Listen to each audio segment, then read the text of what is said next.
Selon vous, où est-on en train de construire le plus grand centre de données au monde? À Tokyo, Londres, San Francisco?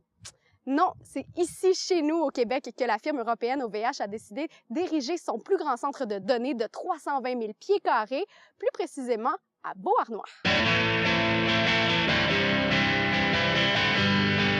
Jérôme, Ouais. pourquoi une firme européenne comme la vôtre vient s'installer à Beauharnois? Pourquoi le Canada? Pourquoi le Québec? Pourquoi la rive sud de Montréal? Pourquoi Beauharnois? Tout d'abord, la première considération quand on vient s'implanter quelque part, c'est l'électricité. Ici, on est à proximité d'une station de production d'électricité propre, hydroélectrique.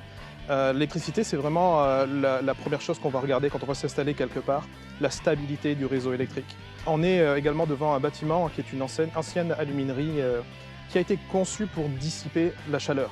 Finalement, on n'est pas loin d'un bâtiment idéal pour héberger des données, des machines qui vont produire de la chaleur. On a également un climat qui est vraiment favorable à l'hébergement de serveurs. On a également des cerveaux ici à Montréal qui parlent français, anglais, espagnol, qui comprennent la technologie, qui peuvent travailler dans notre data center.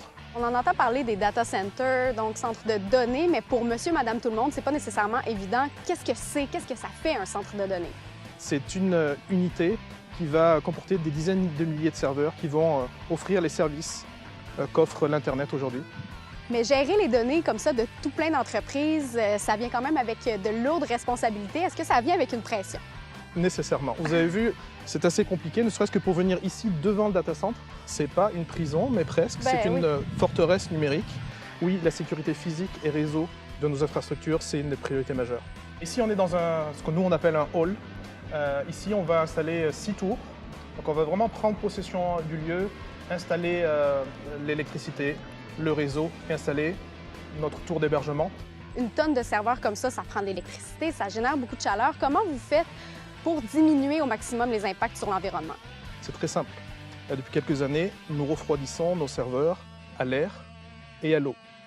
Okay. Quelle drôle d'idée finalement d'apporter de l'eau sur des composants électroniques. Moi, on m'a toujours dit de ne pas mettre de l'eau sur mon ordinateur.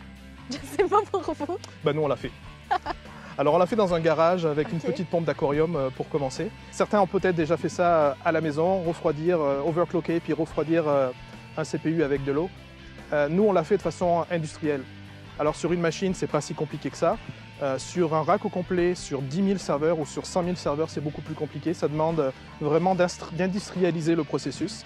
Et c'est ce que l'on fait et c'est ce qui nous permet de diviser notre facture d'électricité par 2. Merci beaucoup de nous avoir accueillis ici. Merci.